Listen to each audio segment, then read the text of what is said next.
ಎದೆ ಎತ್ತರ ನೀರಿನಲ್ಲಿ ಹೆಗಲ ಮೇಲೆ ಶವ ಹೊತ್ತು ನದಿ ದಾಟಿದ ಗ್ರಾಮಸ್ಥರು. ರಾಯಚೂರು ಜಿಲ್ಲೆ ಸಿಂಧನೂರು ತಾಲೂಕಿನ ಮುಕುಂದ ಗ್ರಾಮದಲ್ಲಿ ಮನಮಿಡಿಯುವ ಘಟನೆಯೊಂದು ಸಂಭವಿಸಿದೆ. ತುಂಗಭದ್ರಾ ನದಿಯ ನಡುಗಟ್ಟಿಯಲ್ಲಿರುವ ಸಾರ್ವಜನಿಕ ಸ್ಮಶಾನ ಗ್ರಾಮದ ವೈದ್ಯರೊಬ್ಬರ ಶವವನ್ನ ಎದೆ ಎತ್ತರದ ನೀರಿನಲ್ಲಿ ಹೊತ್ತೊಯ್ದ ದೃಶ್ಯ ನಡುಕ ಹುಟ್ಟಿಸಿದ.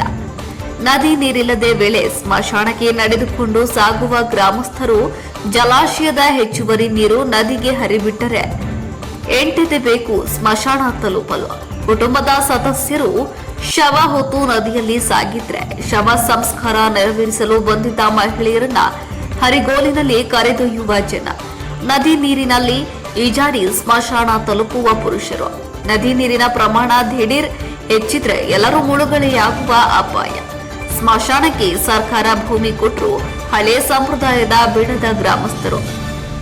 ಜೀವದ ಹಂಗು ತೊರೆದು ಅಪಾಯ ಲೆಕ್ಕಿಸದೆ ಹರಿಯುವ ನದಿಯಲ್ಲಿ ಶವ ಸಂಸ್ಕಾರ ಮಾಡಿರೋ ಗ್ರಾಮಸ್ಥರು.